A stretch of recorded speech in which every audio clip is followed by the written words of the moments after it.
Alright, I'm going to give you a challenge. I want you to name as many ongoing wars and conflicts in the world right now. Go ahead. I'll give you some time. Go ahead, think about it all around the world. Having some trouble? I could only come up with 7 on my own, and I study international security and war. So here, let's make it a little bit easier for all of us. There have been 4 major conflicts where more than 10,000 people have died in a given year of the conflict that are currently ongoing. Can you name those 4? Can you name 2 of the 4? Can you even name 1? That's all I could name. Just 1. And it all leads to one question. Why do we not know about these huge conflicts all around the world? We need to start by defining war. And if we venture into academia, which I have for the past few years, you find a lot of different definitions. Anything from an armed conflict involving multiple communities, to a manifestation of political means, to an act of force to compel the enemy to do your will. There are so many definitions. But honestly, I don't want to deal with the minutiae between all of them and getting into the intricacies and stuff, and I have a feeling that you don't really want to either. So for the purposes of this video, we're going to define a war as an armed conflict between 2 or more communities. Note how I say communities and not countries, because a lot of times we forget that even though the world wars happen between countries, there are tons of internal conflict. But you may be asking to yourself, Zev, what are those 4 conflicts? I've been racking my brain this entire time. I'm going to give them to you throughout this video. But let's begin with the first one, the one that I got, and I imagine if you got one correct, this is what it is. Afghanistan.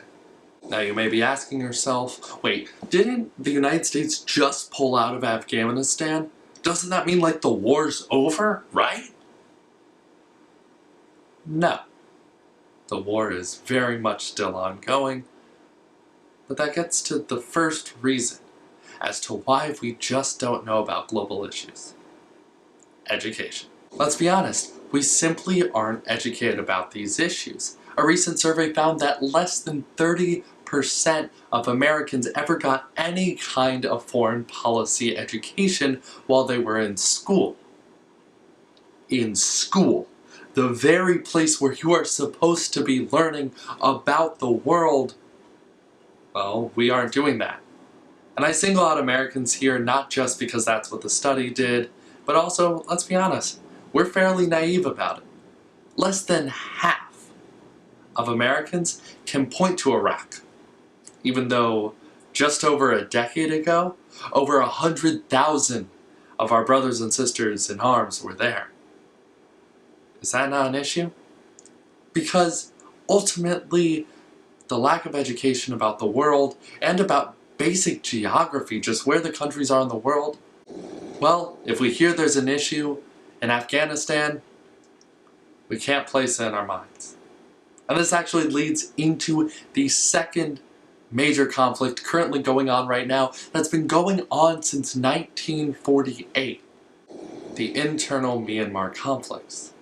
Now, just to show this, I'm going to put up a map of Central Asia right here. Why don't you point to me where Myanmar is? Got it? Well, if you're pointing to anywhere on the map, you're wrong. Myanmar is in Southeast Asia. But I'm guessing that a lot of you may have just confidently picked a country. And that's part of the concern. How are we supposed to care about a country and their issues if we can't even point to them on a map? In fact, way back at the beginning, when I asked you to name those major conflicts, I'm guessing there were certain countries that came to mind. Maybe Israel, maybe China, maybe Russia, maybe India. But you didn't think about the smaller countries, such as Myanmar. Because at the end of the day, countries, much like people, are selfish. And they are only going to go to war if they gain some benefit from it, especially if it's halfway around the world.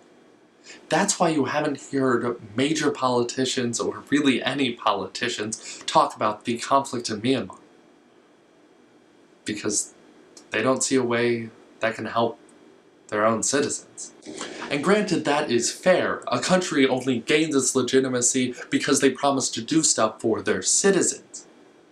But at some point, you've got to take into account the humanitarian issues, the death, the starvation, the mass conflict going on in the world. And the major political actors just haven't. And here I am, championing education and political pressure, but I'm withholding from you knowledge of the next major armed conflict. And that one, I'm going to say it's in the Middle East, and your mind's going to go to Israel, or around that area. But instead, go south, to the Yemeni crisis. It's been going on since 2011. And just in 2022, just in the month that we have had in 2022, over 5,000 people have died, and there is an insane humanitarian crisis brewing. But why haven't we heard about it? Well, there hasn't been the political pressure, and we really didn't have the education. Well, how else are we going to learn about it? Through the media. But we haven't. Why? Well, for this, I want to preface this that this is not going to be oh, the media is awful, you should cancel all of your subscription to the New York Times and to Washington Post and Fox News and CNN, and why do you even need subscriptions for education and for learning about this kind of news and stuff, but no. It's just that this isn't the type of stuff that journalists and news outlets are incentivized to write about. Instead, they're incentivized to write about sensationalist pieces, or pieces that the most amount of people will click on, whether it's clicking it on Facebook, clicking on it online or on our phone, or clicking the TV remote to the channel. And this is the kind of stuff that is so trivial, but it gets views. For example, just last week, there was an entire issue all over the news about the desexifying of M&Ms. How does that matter? But what we didn't hear was about the crises around our world. And in my opinion, that's what matters. And in fact, the last conflict on this list that has had more than 10,000 people die in a single year is so recent you'll be shocked you haven't heard about it. It began in 2020 in northeastern Africa, the Tigray War. Not ringing any bells? But it happened just over a year ago and is still continuing to this day. Just in 2021, almost 20,000 people died. But we haven't heard anything about it. In fact, once again, I bet if I asked you to point to this region on the map, you would not be able to point it. It's a sad, sad part of the world where even such recent conflicts don't make the news. They aren't talked about in politics. They aren't talked about in the education sector. It is difficult to come to terms with the immense amount of crisis around the world, especially as we go through the COVID-19 pandemic and as the economy is wavering as a result of it. But we need to pay attention. We need to understand the intricacies of our world, especially when there are humanitarian crises, even if they don't directly impact us. And as much as I would love for the government or the news or for educators all around the world to be watching this video, I understand that's probably not the case. And if it is, leave a comment, subscribe, like, all that stuff.